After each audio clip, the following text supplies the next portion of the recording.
When you think of the lottery, what's the first thing that comes to mind? If you're like most Americans, you probably picture billboards on the highway or signs in the gas station, all advertising the latest multi-million-dollar prize. You hear tales of the lucky few that won millions and definitely didn't ruin their lives afterwards.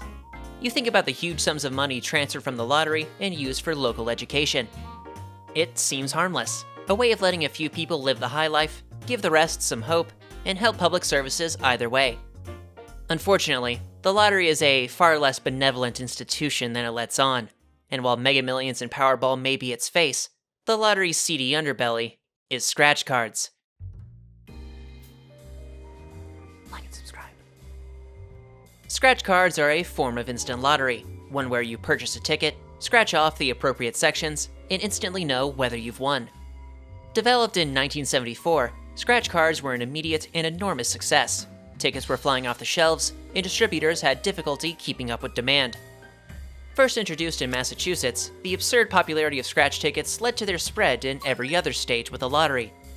Said popularity has endured ever since. Scratch tickets remain the largest source of lottery revenues by a huge margin. The reasons for this are myriad, but perhaps the biggest factor is scratch tickets' instant nature. You immediately know whether you've won or lost, and can cash in or purchase additional tickets whenever you feel like it. The interactive nature of scratchers is another reason for their popularity. Either through the tickets you choose or the order you scratch it off, this interactivity provides another layer to the act and gives players a sense of control. This sense is totally false, of course. You have zero control over a pre-printed ticket's outcome, but this false perception cultivates a certain interest, confidence, and additivity in them. The design of these scratch cards is also a point of attraction. Colorful, if not gaudy, scratch tickets are designed to almost overload the senses with dollar signs and gold bars. Couple this with hyperbolic names like Money Explosion, Blazing Hot Cash, or Monopoly X5, and the promise of playing scratchers is immediately conveyed. Finally, there is the profitability of scratch cards. Major air quotes around profitability, by the way. While scratch tickets average around 65 cents for every dollar spent, you're given decent odds to win at least something, and have a non-zero chance for a 5, 6, even 7-figure payout. While few will ever hit this jackpot on a scratch card, the trickle of wins and dopamine keeps this half-hearted dream alive, and people on the hook. All of these factors which make scratch cards so popular are eerily similar to a slot machine, and not at all by coincidence. From the immediacy to the pseudo-interaction, from the glitzy designs to the promise of an occasional hit, scratch tickets have been meticulously designed to emulate this casino vibe, prey on our most basic greed, and get as many people addicted as possible. While the intentionally addictive and wallet-draining components of scratch cards are gross, grosser still is their primary demographic, the poor. The poorest in society have always been the biggest participants in the lottery, and the reasons for this are both obvious and underhanded. First and foremost is the basic idea of the lottery, the chance to win some serious money. The joys of poverty comprise an exhaustive list, and with just one big win, you can be granted freedom, or at least a reprieve from them. Lottery advertisements often lean into this, that the lottery is an easy means of escaping the rat race, assuming you can beat the incomprehensibly low odds.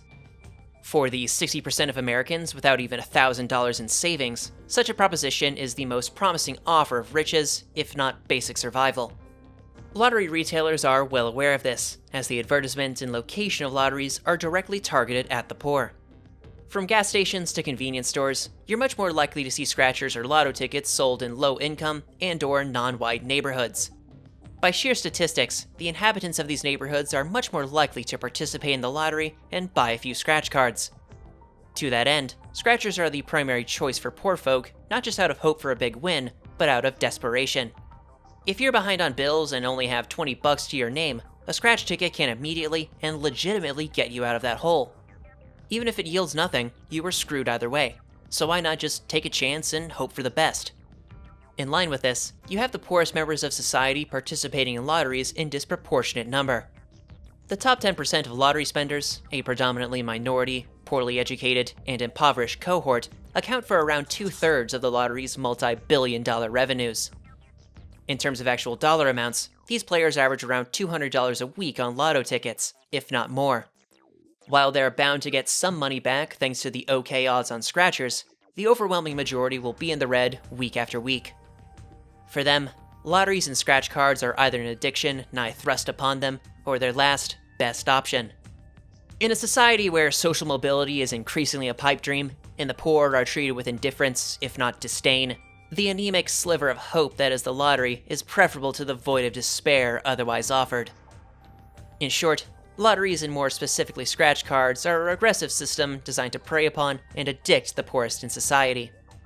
Despite the noble proposal that lotteries provide millions to social services and a lucky few, the poverty they perpetuate and inflict cannot be ignored.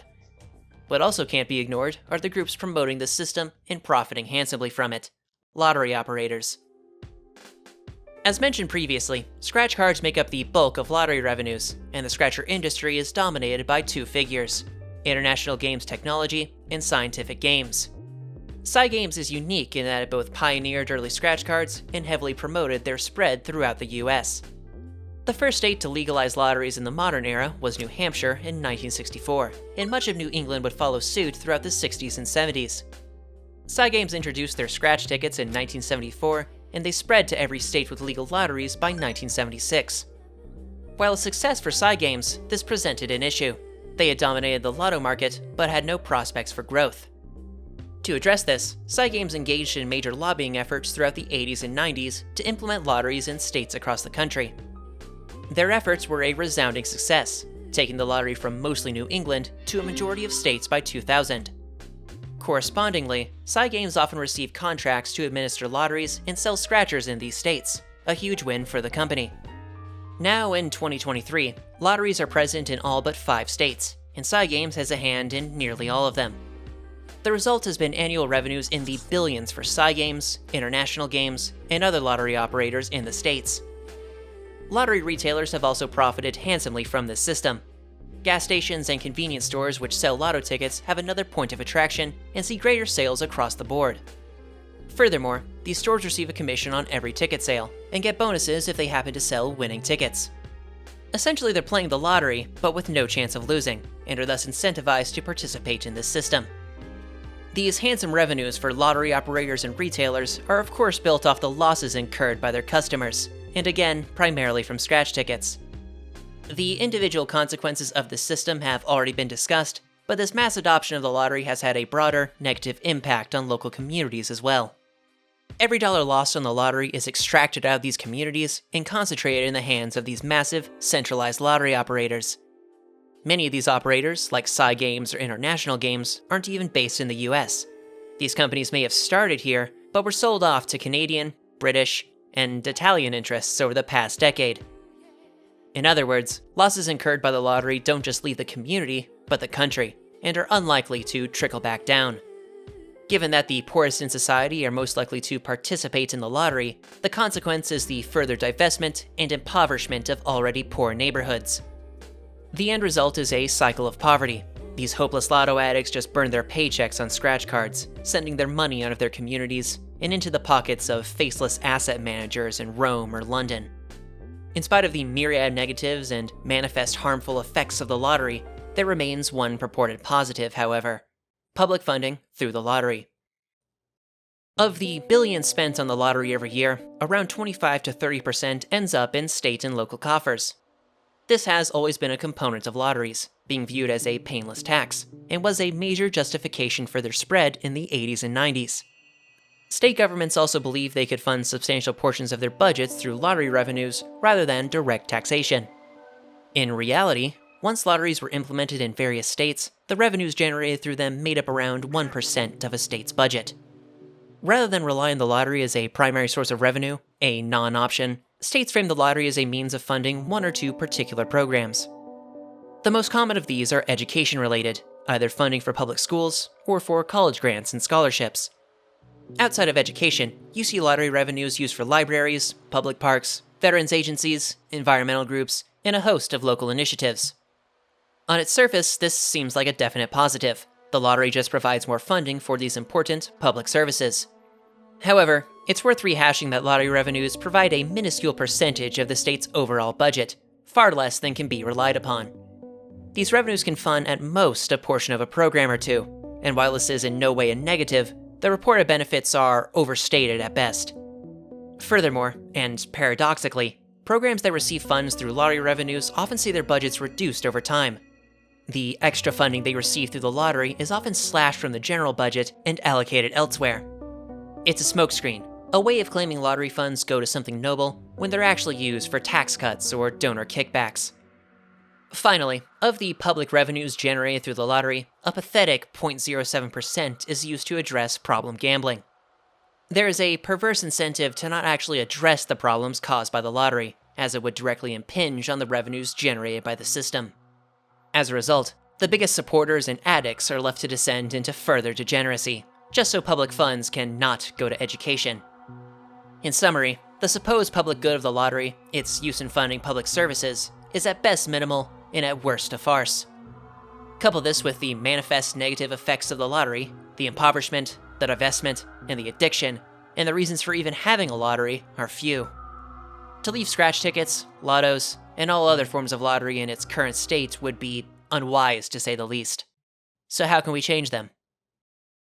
The most obvious and straightforward solution to the issues surrounding the lottery is to just ban the system outright. It's something that's been done before, and something that 5 states currently have as policy. However, there are a couple issues with this approach. The primary issue is that any ban on a legal lottery, especially where it was once commonplace, will lead to illegal lotteries. You saw this sort of thing during the Prohibition era. A once readily available product is no longer offered in the store, but by the mafia. Lotteries, when they were widely illegal, were no different, and a major argument for their legalization was just to cut down on these illegal, unregulated lotteries. The formal legality of lotteries is valuable in that it allows people to indulge this vice whilst in a safer, more regulated environment. To that end, the best solution to the issues surrounding the lottery is to just properly regulate the industry. Perhaps the most important change should be proper funding of problem gambling prevention programs. The paltry amount provided by state governments and the boilerplate gambling is addictive warnings on scratch cards are clearly insufficient in curtailing gambling addictions. Outside of addressing the individual consequences of the lottery, lotteries themselves need more direct regulation. Scratch tickets, the biggest earner for the lottery, are the most obvious target, and the best approach would be to excise their many slot machine adjacent aspects. Many scratch card addicts spend money on scratchers every day, thanks in part to their immediacy. Having designated days to cash in winning cards, similar to Powerball or Mega Millions, would kill the immediacy, and with it, over-participation in scratchers. The glitzy and ostentatious design of scratch cards should be changed as well, instead adopting simpler titles and the more bare-bones design of regular lottery tickets. It's similar to those cigarette packs with Surgeon General warnings or graphic pictures of gum disease. They make the product less appealing overall. Either of these changes would curtail interest in scratch cards, and in turn, reduce use and additivity. Other general solutions include banning the online sale of lotto tickets, it's really just online gambling at that point, and capping the jackpot on various lotteries. The bigger the jackpot, the more likely people are to participate in that lottery or brand of scratcher, creating something of a positive feedback loop. It's a simple way to prevent overspending in lotteries that become too big, or scratch tickets that are set too high. Now, while these are all potential solutions, and are promoted and endorsed by relevant experts, they won't have much impact if no one realizes the problem at hand. The lottery as a system, along with its many issues, are criminally underappreciated in modern America, and really the world at large.